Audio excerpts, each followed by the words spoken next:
So, a pleasant evening to everyone. So, hello to our Facebook and YouTube viewers and participants. So, I could see in the comment section that we have so many students here from various schools and universities. So, good evening to all of you and welcome to the StackLeague Draper Startup House Future Economy in the Metaverse and Why It Matters in the Philippines. I am May and I will be your host for tonight's event. I would like to remind everyone that if you have any questions regarding StackLeague, or anything about the session, you can type them in the comment section and we'll address them later at the Q&A session. I know we are all so excited for today, but before we dive into tonight's session, we would like to give you an overview of StackLeague. So Kina Alelojo, our marketing communication specialist, will help me with that. So take it away, Kina. Thank you so much, May. And once again, good evening, everyone. And thank you so much for joining us tonight. Again, my name is Kina, and I will be telling you all about the competition, especially to those participants tonight who's tonight is the first time also that we're hearing about the league. So here goes. So, of course, Stack League is the Philippines' largest online programming league, and our mission here is to develop programming leaders that inspire the nation into coding. The tournament is powered by StackTrick's fully automated talent analytics and assessment platform. And the Stack League is now in its second competitive year. And of course, this wouldn't be possible without the support of our partners. We are very fortunate to be supported by the top companies in the industry. Of course, that includes our silver sponsor, Coding Chiefs, and our bronze sponsors, Microsoft, Dell Tech, Apper.ph, and Recruiting. We also have our media partners who help connect the opportunities of StackLeague to more programmers all over the Philippines, and they are SparkUp, Apps Gadget, What's Up Pilipinas, Corner Magazine PH, Manila Republic, Androidist, Megabytes, Backend News, and Blue Wing. The same goes for our community partners who help the league reach as many programmers in the country as possible. And of course, we also partner with our community partners for tech and career sessions like the one that we are having tonight. So here are our community partners. And for our Stack League highlights, this pioneering programmer league was launched last year on March 16, 2021, and it is now gathering over 10,000 tech talents across the country to test their leadership, perseverance, and coding acuity with a promise of nationwide media recognition, lots of prizes, thousands of tech job opportunities, and access to invitation only events. The league's year-round cash prize pool is now at 10 million pesos, and this is still increasing. And this is where all the cash prizes all throughout the competitive season will be coming from. That includes the grand prizes at the end of the league and also the weekly cash prizes that we give away. Also, one of the highlights in a Stack League is the weekly stack race for both individual and team categories. So for this, each week, the top 10 players and the top three teams are announced all across Stack League's social media platform to recognize the players who stayed on top of the rankings. Apart from this, we also have the Stack League featured programmer campaign, and the top 10 players are featured for this one. And of course, the features are also written and will be posted on Stack League's website. And they are also shared on all over our social media channels as well. All throughout the year, Stack League will also be hosting numerous tech and career sessions. And aside from this, there are also exclusive trainings available for ranking up on our website. So, to all of our Stack League challengers who are having a hard time leveling up, there are free trainings available on the website, and you can access those anytime you want to help you level up.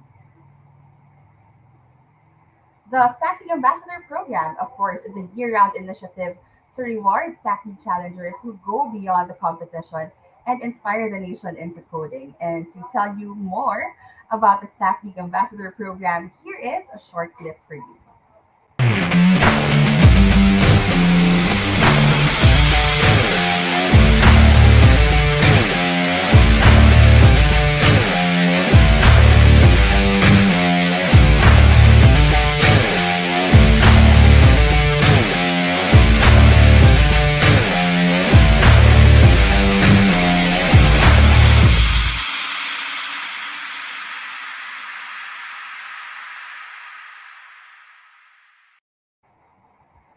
All right. And we would also like to say congratulations to Dominic Lopez for being the Stack League ambassador for February, winning the 3,000 cash prize and a Stack League t shirt.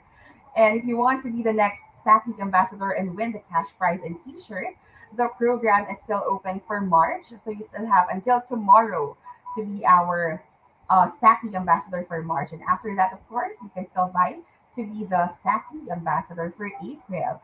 You can find the full mechanics at our website. Just visit bit.ly/StackLeagueAmbassador 2022. Let's now go to the ranking system in the competition. So there are five supported programming languages in StackLeague. They are JavaScript, Java, Python, C Sharp, and PHP. And this is how the ranking system works. So after signing up as a challenger, you start at the bottom with 0 points. And all you need to do is solve as many challenges as you can and earn the corresponding points to level up. So the more points you earn, the higher your ranking goes. And once you have accumulated enough points, you can now go to the next level challenges where more opportunities are unlocked for you to access. We have three challenger levels here at Stack League. So they are bronze, silver, and gold.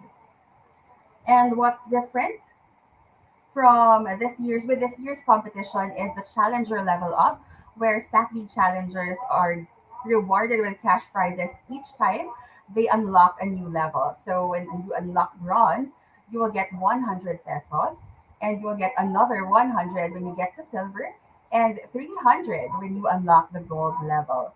And when you unlock all the levels, that's a 500 pesos in total. Also, awesome news for everyone. The Stacky Treasure Chest individual category has been extended until the end of this year's competitive season. So this was supposed to end on March 26th. But now you have more chances until the end of the competitive season to earn your cash prizes. So once again, for this one, you just have to land in the weekly top 10 to receive the 500 pesos cash prize. Of course, we have the Stat League playoffs, and we just had our first playoffs monthly qualifier round last Saturday. The Stat League playoffs is a single elimination tournament featuring all monthly qualifiers, where all weekly top 10 Stat League challengers will automatically be invited to the monthly qualifier rounds. To know more, here is another clip for you.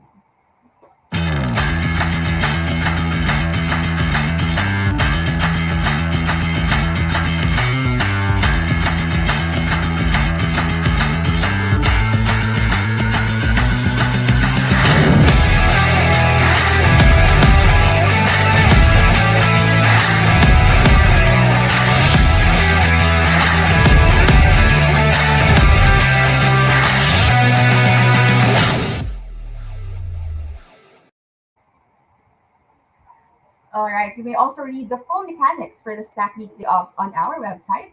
Just visit bit.ly/Stack League Playoffs 2022.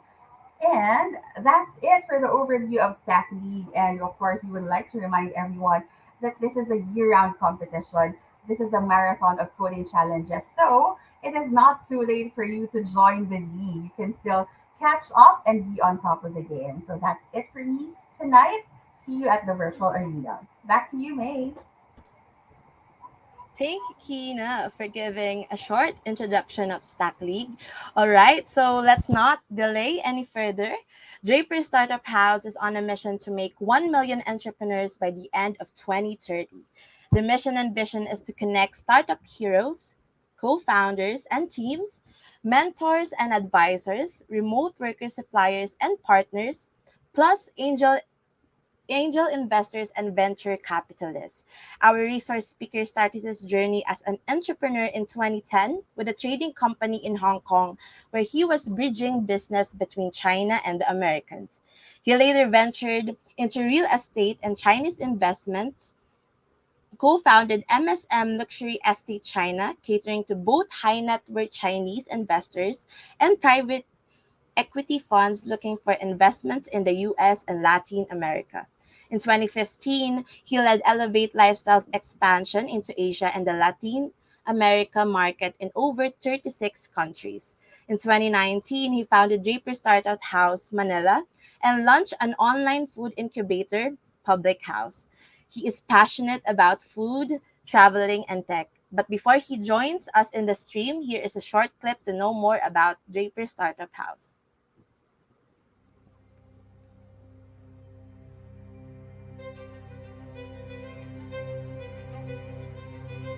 Draper Startup House to me means opportunity.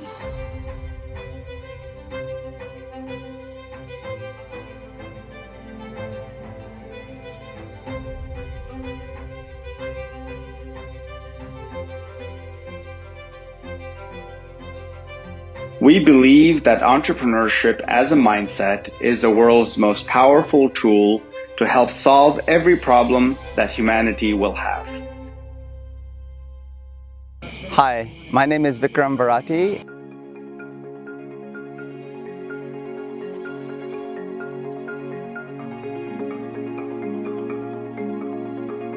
And I am the founder of Draper Startup House International.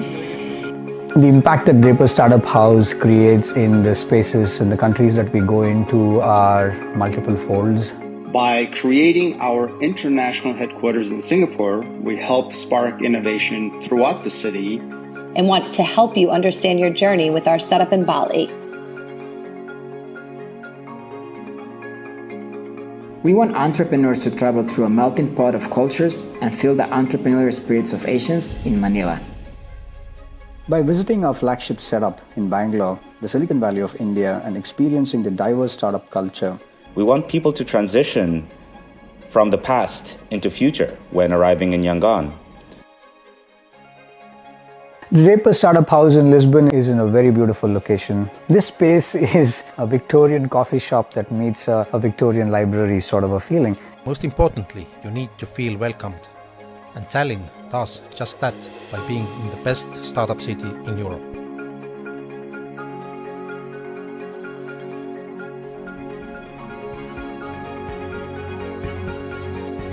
So we are a very inclusive place, not a very exclusive place. So that makes us very unique.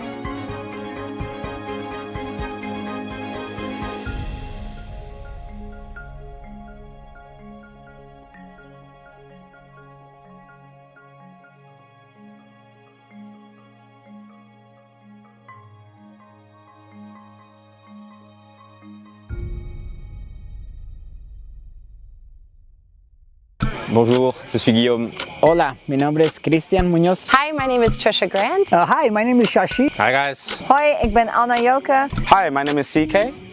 Tere, minä olen Ale. My name is George Samuels. Hi, my name is Karan. Hi, I'm AJ. Hey guys, I'm Daniel. 你好，我在 Draper Startup House. We want to use Draper Startup House as a platform to inspire, to make it a home, to be happy for every single entrepreneur in the world, to make it a movement where no one is left behind, and to enable 1 million entrepreneurs over the next 10 years.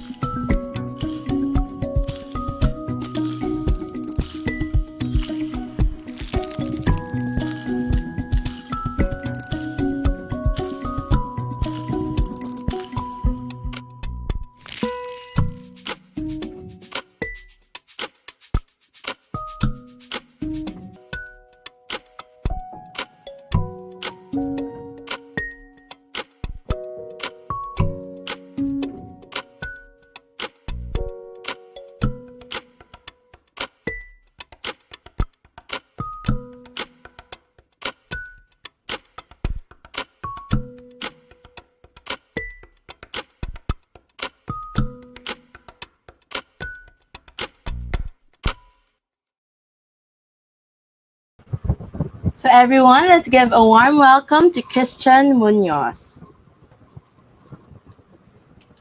Hello guys, how's it going?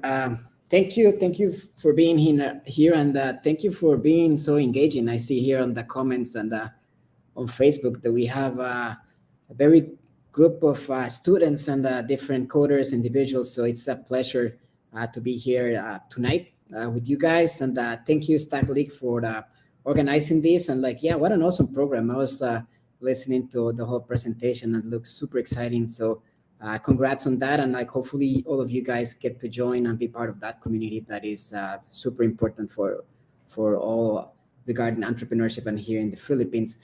So it's funny, that video that you guys saw about Draper Startup House. We did it before the pandemic. That was actually when the Taal volcano first explosion happened. We had a team here in Manila and we were a little bit late to be and join the rest of the group. But what it's funny is at that time, I think we had 9 locations. And, besides the different COVID issues that we had in hospitality, and of course, as you all know, we got a little bit delayed, but up to today, we have so far about 28 locations around the world. This week, we are launching the first set of events in Africa. So it's very exciting times for us at Hostel designed for entrepreneurs, for young digital travelers looking for inspiration, looking to connect with mentors, looking to connect with investors. So we created this new category of entrepreneurial tourism. And before the pandemic was starting to make a lot of sense. And now that borders have started to reopen and people are start to begin traveling, it's getting where we envisioned it at the beginning. But at the same time, this whole digital space expanded. And that's what we're going to talk a little bit today about the metaverse, right? The future economy, the metaverse, and why it matters in the Philippines. So first, let's start to understand what's the metaverse. I think when I try to explain it to people, I'm in my late 30s. Most of my friends that are not in the space don't really understand. They think it's a scam. They don't really understand what's Decentraland, what is those people buying pieces of land nowhere, what's this all about.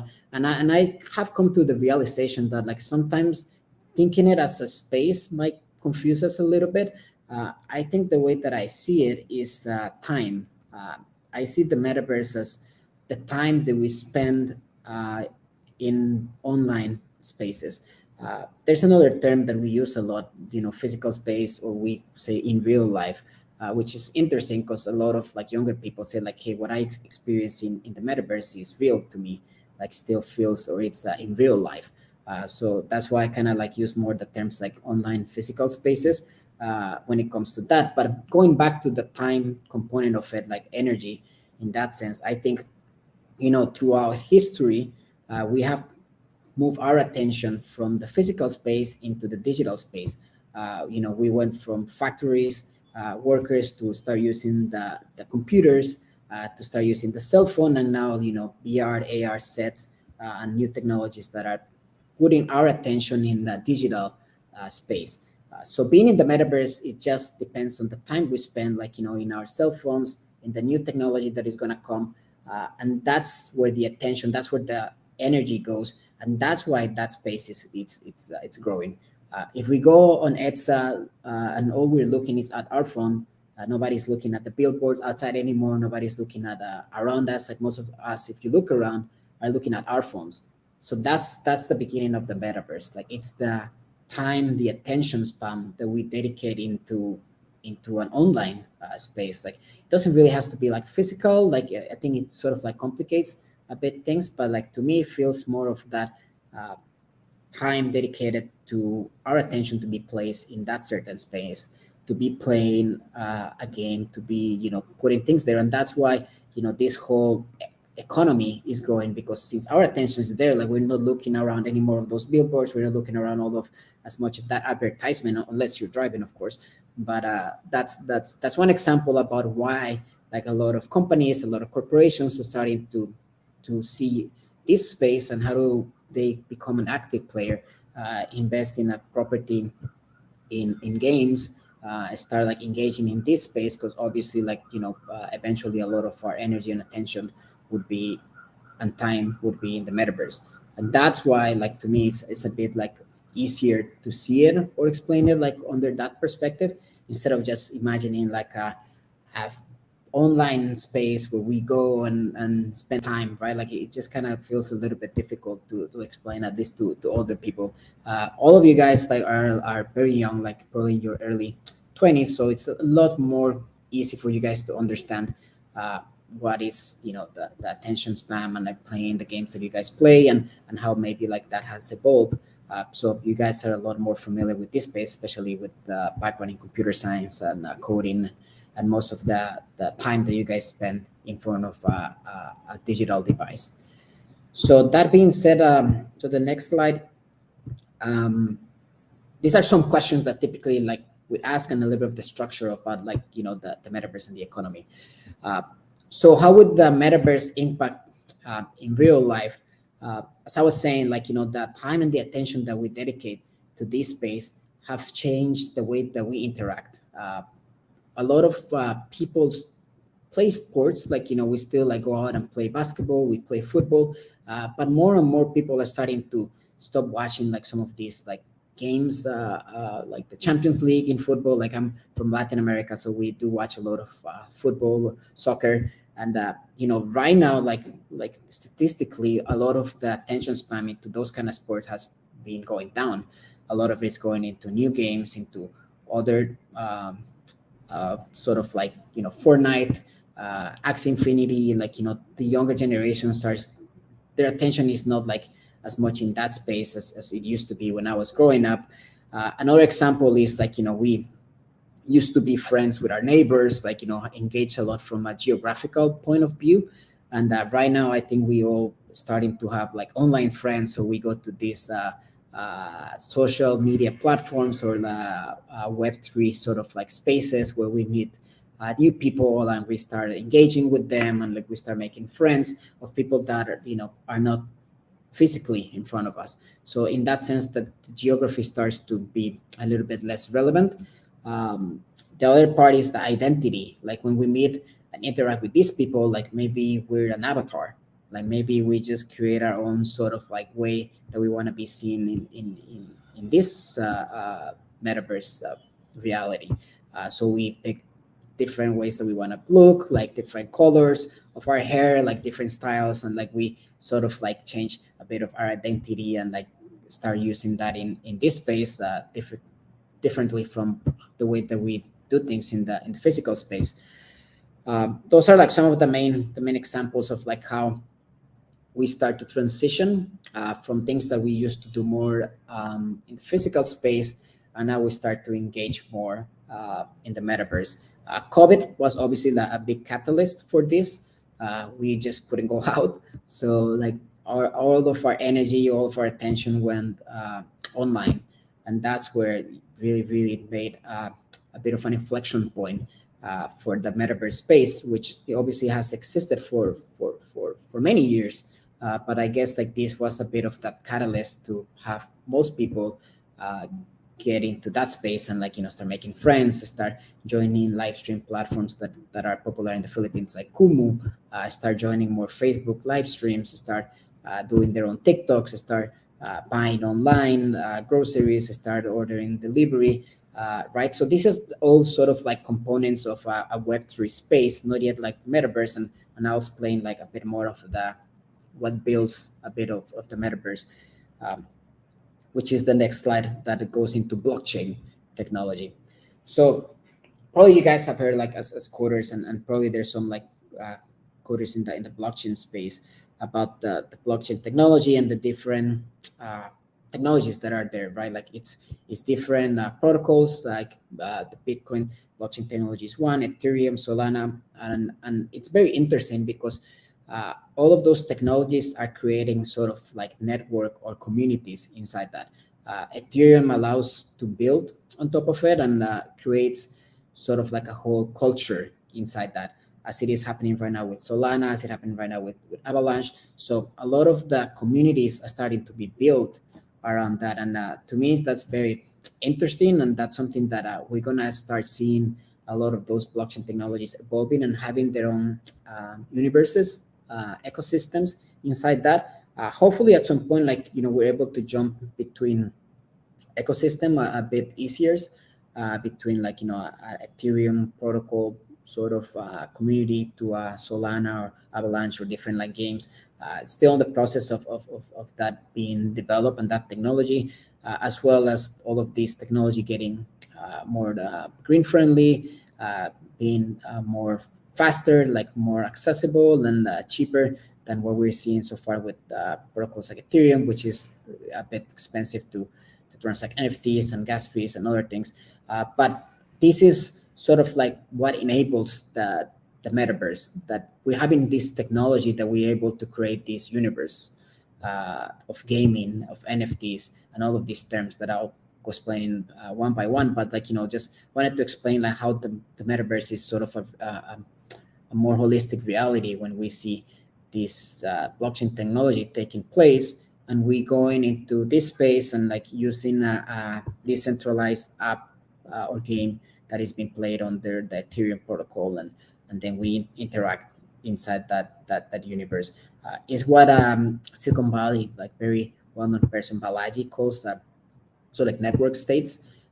He's saying like how like now we're able to create our own currencies, we're creating our own countries. Is pretty much what he's anticipating in that sense. And as I mentioned at the beginning, like with the metaverse, a lot of the physical space, it's irrelevant at that point. So we're able to connect and create our own world, our own spaces, where like people will be able to connect with other people like on their side of the world. So it's super interesting.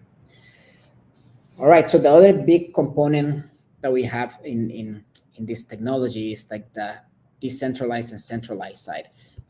The world in itself, it's there's pure decentralization like Bitcoin, and then there's centralization, like a lot of apps that we have and a lot of cryptocurrencies that we have. But with centralization, is also important to also see the difference and see how also states are starting to build on top of this ecosystem. They see the digital payment starting to evolve around the world, and obviously they see that as they need to compete with Bitcoin, with Ethereum, with the Solanas of the world, so and have that control. So that's totally centralized compared to what Bitcoin does, and that's a bit of a debate around like how that's gonna play and like how much data information the governments will kind of hold about us, because this is sort of like centralized data about every single transaction that we will be doing with a digital currency like a CBDC,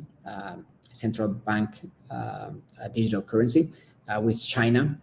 It's already in the process of launching, or I believe already launched, and other governments are in the process of adopting this kind of technology. But for the metaverse sake, crypto is very important because this is the way that we transact. This is the way that we earn, that we play, that we get incentives, that we can buy and sell, right? Like inside this space. If it wasn't for these cryptographic currencies, that we wouldn't be able to transact as freely and as easy as we can. A lot of the 60% of the Axie Infinity users who are in the Philippines wouldn't be able to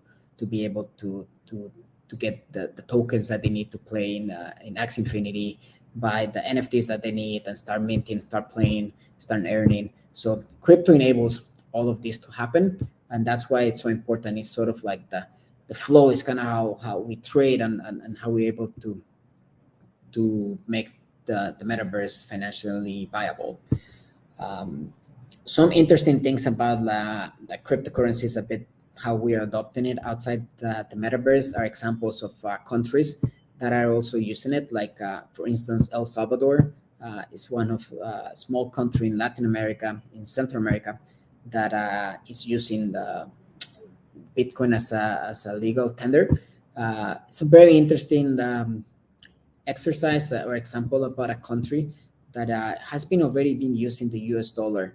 So similar to other Asian countries, like for instance, Cambodia, where you can sort of like pay in US dollars for big transaction, and they usually give you change or smaller bills in their local currency.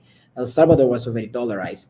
So for them to adopt and start using a different sort of like payment was something that was a bit simpler in a sense, but it also involved a lot of education. They have to have a whole set of regulations and a legal frame for this. But it's the first experiment from a country to adopt Bitcoin as a way of payment. Like the government forces like most of the establishments to accept or transact Bitcoin. Of course, like at the same time, like there's technology like layer 2 Lightning Network, and there's companies like Strike that make sure if you're buying into Bitcoin but you want to hold in US dollars, you can change that immediately, so you don't have to deal with volatility, which is what's a bit of the issue that we see with Bitcoin at this point. And the adoption is growing. Obviously, like we've seen lately, Ukraine adopting it. It was a matter of time. Obviously, like the situation with the war accelerated the transition of them to be able to accept and enable Bitcoin as a currency that Ukrainians can trade, and they can receive donations, and they're able to receive the resources that they need for the needs and challenges that they have today. So very interesting space in the physical world that we're having now, and how this enables the metaverse, and how we transact and have all of these tokens and token economics, and we can play a game and earn on that, and then it has an yield because the more people are using it, and it becomes more profitable. Or also there's the game is not as the community is not growing, and then the token goes to zero, right? There's a lot of that. So if you guys want to play, I would just recommend to go according to what you feel passionate about, and then if you want to get into investing or doing some sort of that activity for a financial reason, you will need to educate a lot yourself and make sure that a lot of the token or the community or the space that you want to be putting some dollars or pesos into, and then start giving it a try. But obviously education is the first point to this. And talking about education, the other one very important thing that is happening right now in the metaverse is non-fungible tokens, also commonly known as NFTs, which is very, very interesting and very important in the space. It's not just a way to collect art, that's a bit of how it started, but the utility that is starting to have for membership, for many different perks, for many different reasons that a lot of the founders and the entrepreneurs are using it for. It's very, very, very dynamic. Gaming as well, as I mentioned before, with some of these NFTs being unique and being minted, and they can mix with other versions and have rare tools and a lot of amazing things that are happening in the space, and more that we will see. And just from a definition point of view, the non-fungible token, it means it's something that is unique, right? The non-fungible, that's what it means. It's something that cannot be, there's just one, and that's the authenticity, and that's the intellectual property of it. You own it, you're the one that hold it. It's enabled back in the blockchain, so people can actually go and see if you're the owner of it, and make sure that this is you're the sole owner. Of course, there might be fakes of it, but at least you can always go back and see in the blockchain you're the real owner of it. So to me, the most interesting things of non-fungible tokens in the metaverse is the enabling of digital asset or digital property. That's something that before, I guess, NFTs became so popular, digital property didn't really fully exist in the way that we have seen, because there were not really marketplaces where we can go and trade, and we can go and see projects, and we can go and buy art that we like, and hold it in our wallet, in our MetaMask wallet, and go to OpenSea and see what to buy. Actually, today there's a big event for NFTs, an art fair, where there's a lot of super cool artists, very interesting projects that are being displayed, and this is all possible because people are buying this because this is property, right? This is either a collectible, or they're supporting this community, or they're passionate about the people behind it, and they want to be a part of it. So the digital property aspect is something that is extremely important, and it's something that is widely used in the metaverse space, and we just seeing the beginnings of it. And I think it's a very, very exciting space. There's going to be a lot of things to build. So this is an awesome space for all of you guys who are young, who are into tech, who are building products to be launched and played in decentralized apps or in centralized applications that will be enabled at some point in the metaverse or in some sort of like space where our attention goes. So I guess like that's a little bit of what I had in mind to speak. I think there's like if you guys have any questions, feel free to put here on the chat. But lastly, I think I did mention this already, the gamification of NFTs with the games that you guys all know, Axie Infinity, Corbata. Right now is also like quite popular, and there's many others. I'm not the best example for somebody who spends a lot of time playing games, but I do know that the space and the entrepreneurs behind the play to earn space, it's in the Philippines is big.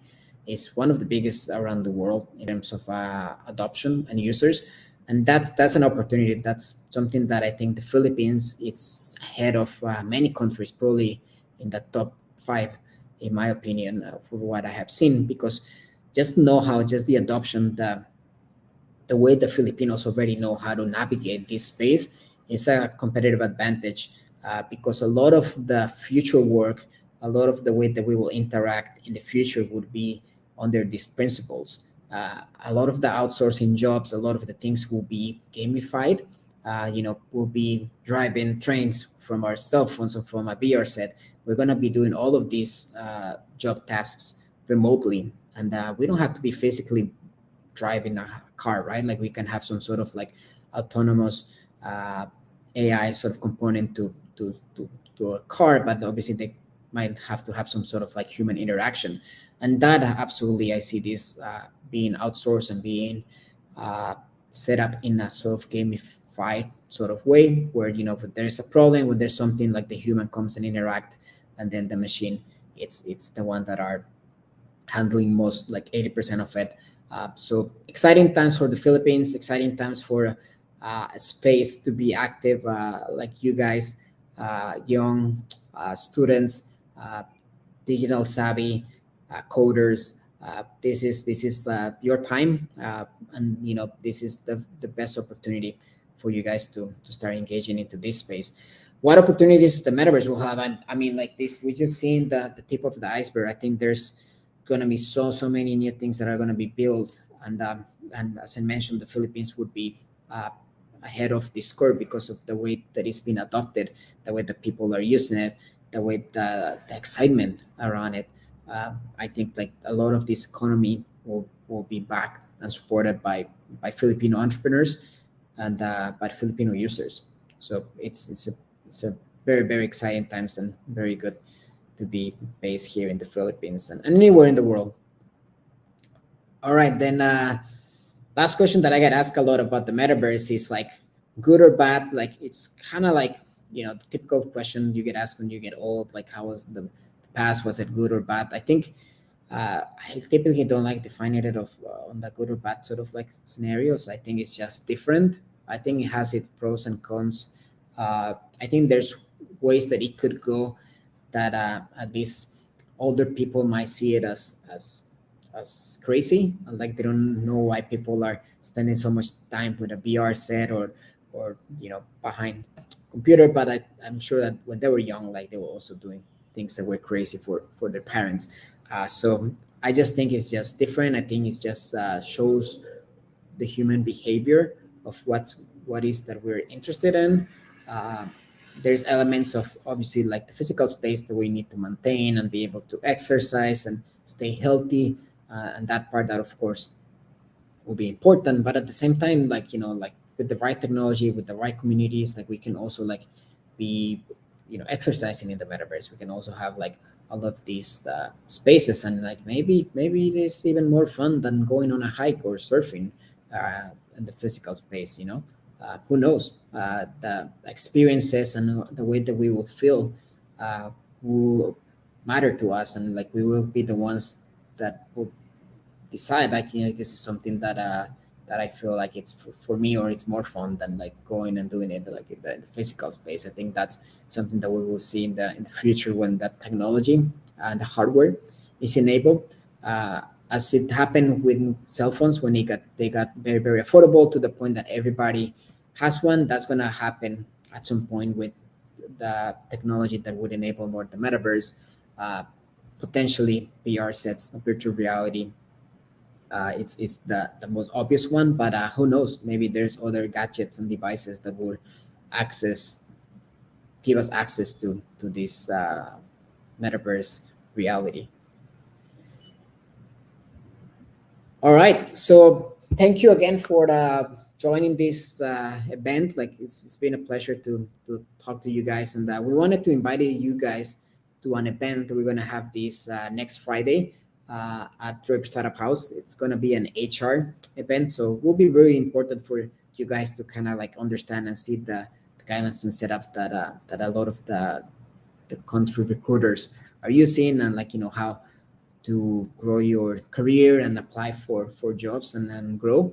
So that's something that we'll have this next Friday. It's gonna be in presence, like it's not gonna be online, I believe. So like if you guys want to join, like please let us know. You can follow our social media platforms on DSH Manila, Facebook, Instagram, and all the classic social media platforms. So please send us the questions if you guys want to join this event. We're going to be doing a lot of fun events now that COVID allows us and the government to be able to start doing more physical events and being able to interact more with people. So we'll keep doing this, mixing the online, offline world. So thank you again, StackLeague, for having me. Thank you for having Draper Startup House be part of this community, and it's been a pleasure to be here today. All right. So thank you very much, Christian, for that very enlightening and insightful presentation. Knowing that many of our participants and viewers are from various types of courses that involves technology and have expressed interest in the future trends of the IT industry. So this is the most exciting part of our session tonight. So we are now opening the floor for questions from our participants. So for our first question from Cora Mercado, she asks, what is the difference between the internet and the metaverse? Yeah, hi Cora, thank you for your question. That's an excellent question. There's actually a visual that responds to this question. Like, actually should have loaded, that makes things a lot more easy. So it's kind of like the evolution for Web 1, Web 2, and Web 3. So Web 1 was when we have username and a space, password and a space, right? Like that was kind of like the login what we were using for our email mainly. That's sort of how it started. Like we still use emails and it's still gonna go away, but we kind of transition also to Slack and other tools. Then Web 2 is a little bit more when we are gonna log into something and then it shows us the option to follow through Facebook or Google or link that account. Now Web 3, which is the difference a bit with the metaverse and the internet, it's we connect the wallet. So basically what is happening, we are starting to, our wallet becomes our identity in a sense, our password, our everything. And that's very important in the metaverse because as the attention is going to be in this space, as more digital assets that we buy are sort of like the way for some humans to show off.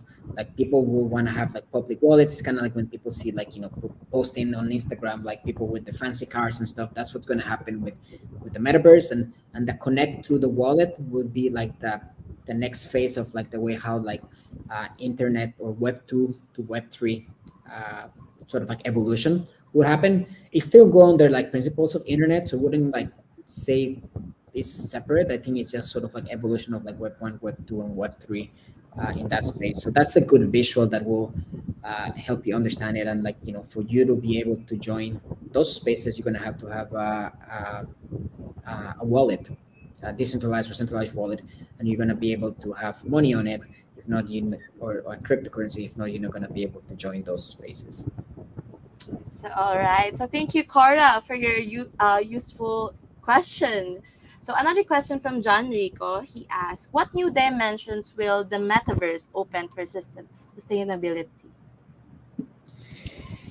Yeah, hi Jan. Thank you for your question. I think dimensions for sustainability. I think it's something that it's interesting in my opinion is that the metaverse also brings attention, and when we're playing games, when we're doing spending time in the metaverse and Web3, like we can raise awareness about like things that we struggle here in the physical world. Like there's a lot of climate DAO. There's a lot of something that I didn't mention yet, decentralized autonomous organizations that are getting together to combat climate change, to be able to get together and raise funds for the sustainable initiatives.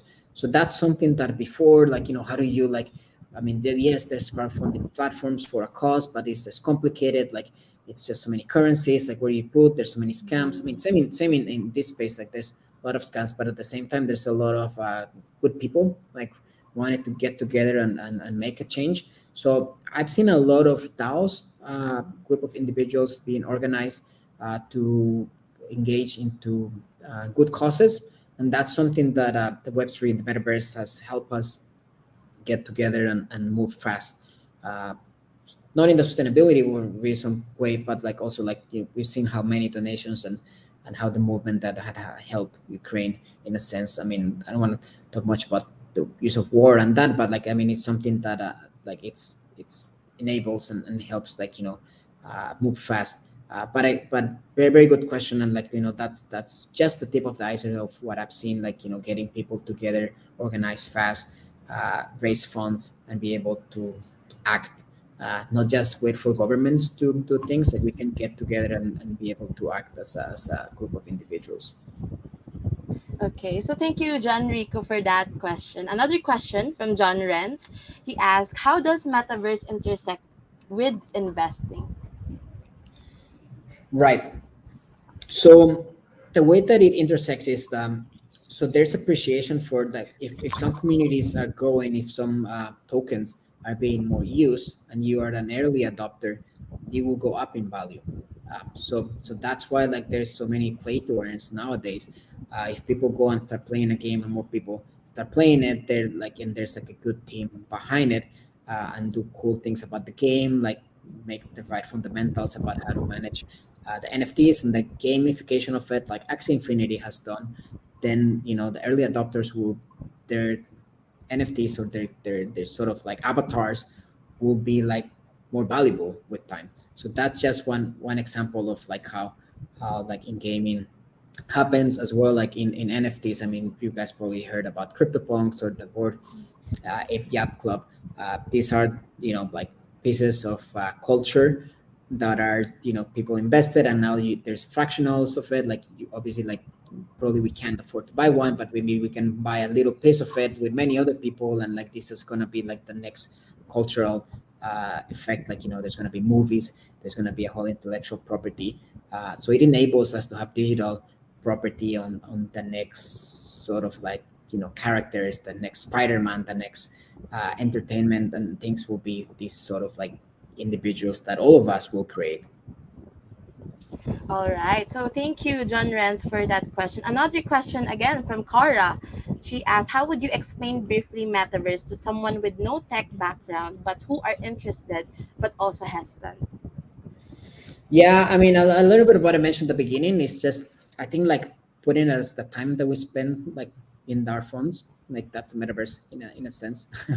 Obviously, like the other like connecting the wallet and being able to see like and see this new world, like it's sort of like the explanation. But what I would say is like it's just kind of like the span, the tension that we spend in this device, like in the VR set later. That's what's gonna be the metaverse, and that's what our attention and our energy is gonna flow to. That it's not that we're just going to the moon or like to other like strange space. But yeah, I don't think it's like that much like of a tech background to understand that. I think we have evolved, as I mentioned, like like before we used to be all outdoors, then we start watching TV. So there's like 30% of our time there. Like then computers came up, so maybe 50%. Now cell phones is think people like 70-80% of people spend like using their phones, right? So Philippines actually have like very good stats about that, like how many hours they interact and engage in social media as well. So that's just going to keep growing, and now a lot of these would be like in metaverse enabled spaces, and obviously that's why Facebook also like rebranded and became Meta. All right. So thank you, Cor, again for that question. Another question from John Rico. He asked, among the metaverse projects, which has the highest potential? Well, I think it's too early to say that. I think there are amazing projects out there. I think to me, the ones that will be winners are the ones that build from passion standpoint of view, like not just wanting to sell something. It's the ones that are going to change culture, the ones that are going to build and not just follow trends. Those are the projects that are going to be long lasting. Those are like the so-called like OGs of like CryptoPunks and those kind of guys that were the first ones who created like that space, and like are the cultural changer in the space are the ones that I think has very interesting potential. Of course, no financial advice on any of these things that I just said. Like this is just kind of things that I've seen appreciate, but you guys have to do your due diligence if you want to invest or get into any project, and anything that we said, like it's not financial advice. Yes, yes. And I agree that it's better to be more curious about something before you dive into it. Okay, so thank you, John Rico, for that question. Another question from Daniel Torres. He asked, how secure is the metaverse? Well, it's not very secure in a sense that we're in the beginning and the early stages of it. I think there was news yesterday of like I think like $500 million worth of token like being I think was running like one of the tokens on the how Axie Infinity runs that was stolen, and like so yeah, security plays a major role. So back to Gianrico's question about the metaverse project, also security-based cybersecurity and metaverse security projects will also be very, very important to make us more secure in that space, because obviously there's a lot of hacks, there's a lot of ways that the people like take advantage of us, like on platforms like Discord. There's a lot of messages that people just trying to get into your wallet. There's been a lot of like NFTs being stolen, so I would recommend join good projects and read and get educated about the guidelines, the security guidelines that they have, the scam alerts that they have, and just be very, very careful about it, and then you slowly and steady can play and be part of it, like if you are getting into it financially. So that would be my advice.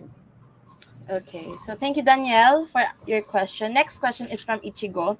He asked, for you, what is your opinion regarding the climate controversies of NFTs? Yeah, I mean, there's many controversies about controversy around that. It also happened with Bitcoin, right? Like there was like a whole like questioning, like I think Elon Musk also put it in the table, saying that he was going to stop a lot of the things that he was doing with Bitcoin because it was polluting a lot. But then like there's also on the other side, like fiat money. We've seen like the amount of also like the banks and all of these like also pollute. So I think the crypto has a lot more opportunity and ways to be more sustainable in the long run. Like there's ways that we can adapt the technology as Ethereum is doing it right now, from proof of work to proof of stake, in ways that will be more sustainable, will be more affordable, and it would use less energy.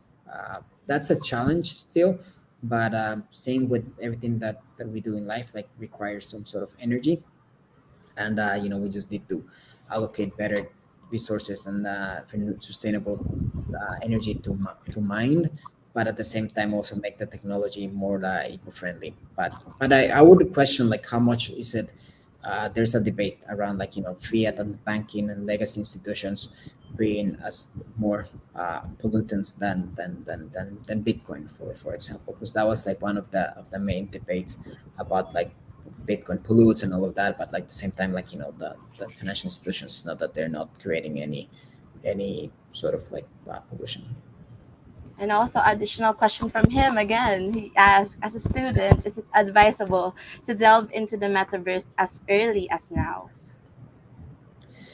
Yeah, I mean, like I think we've seen the very interesting individuals like joining the space. I think like the change of Facebook to Meta sort of like pulls a lot of people's attention. That's where a lot of big companies and big tech companies are moving towards.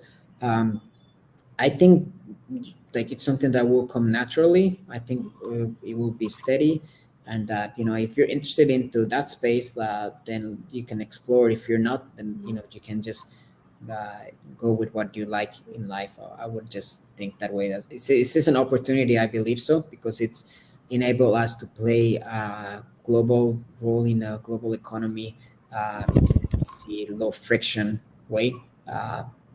That we don't have in the existing physical world when we need to have visas to travel, like there's restrictions, there's costs. And right now we can join these spaces and be able to connect and join people from all over the world and see amazing projects from young entrepreneurs from all over the world. All right. So thank you, Ichigo, for your questions. Another question from Jay. He asked, how does the metaverse affect the economy? Well, how it's affected is creating a new economy. We're going to be able to generate a lot of wealth and a lot of incentives, a lot of like new economy. So that's how it's going to affect it. Like it's just going to create lower friction for us to go and join the metaverse and work in the metaverse, as a lot of people are doing right now with the play to earn and a lot of trading and a lot of things that a lot of people are doing, that they just do it from home, and that's their day-to-day job, and that's how they earn money, and that's how they go with their lives. All right. So thank you, Jay, for that question. Another question from John Renz. He asked, are the regulators ready for the metaverse?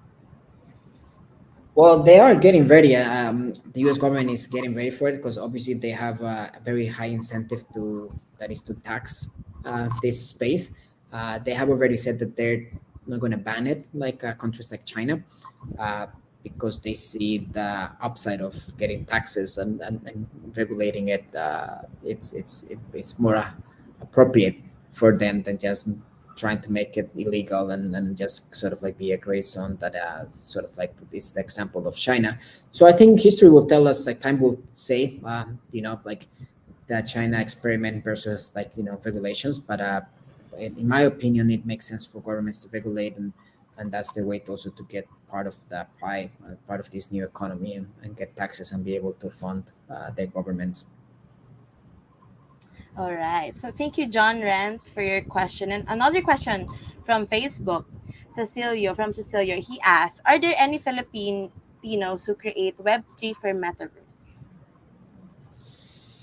Right. So I believe like maybe it's like, are there any Filipinos like creating projects in the metaverse? Probably that's what the question is, and my answer is 100%. Like a lot of the NFTs, a lot of the digital artists, like we know the Philippines is massive for creativity and outsourcing in that digital format space, and a lot of those initial projects were Filipinos who were the creators. And something that is very important in the NFT space is it enables the artist to earn forever, right? Like when you create a piece of art that is going to be traded and people keep selling it, like there's a royalty or like a commission that will be always paid to you, which is very different from like how art works right now, where like the art gallery will try to get the best price from the artist, and then they're going to be selling it and at a big price, and then just being displayed in somebody's home. Like right now, every time like somebody buys it and transacted, the artist is getting a cut of that. So there's a lot of like awesome Filipino artists and digital artists that are in this economy, and they're benefiting from it. All right. So thank you, Cecilia, for that question. So we are taking one last question for this session. So from Riva, she asked, "Have you ever watched the movie Ready Player One? If yes, do you think Metaverse is like the Ready Player One movie?" So Riva, I haven't watched it. It gets quoted a lot. So when I see a lot of these talks and in different communities, so my guess would be yes. Like seems like it's something like that. Is I haven't watched it, but I could imagine it's like weird. It's purely kind of like our life becoming a game, and we're playing that game as in real life. So yeah, I think for sure that's something that is already happening, and that we will see more and more. So I will watch it now that you mentioned, and maybe on the next session we'll get to give you a better answer. Yeah, so that's it for our Q&A session. So if you need more details, you can connect with Mr. Christian after this session. So again, can you share with everyone, Mr. Christian, how they can reach you? Yeah, so right, so this is my personal social media accounts, my email and LinkedIn. That's some of the platforms that I'm active in. And then please, for the Draper Startup House, we're building this community of the next Web3 young Filipino entrepreneurs. So please follow us at DSH Manila for the Instagram, Facebook as well, or my personal as well.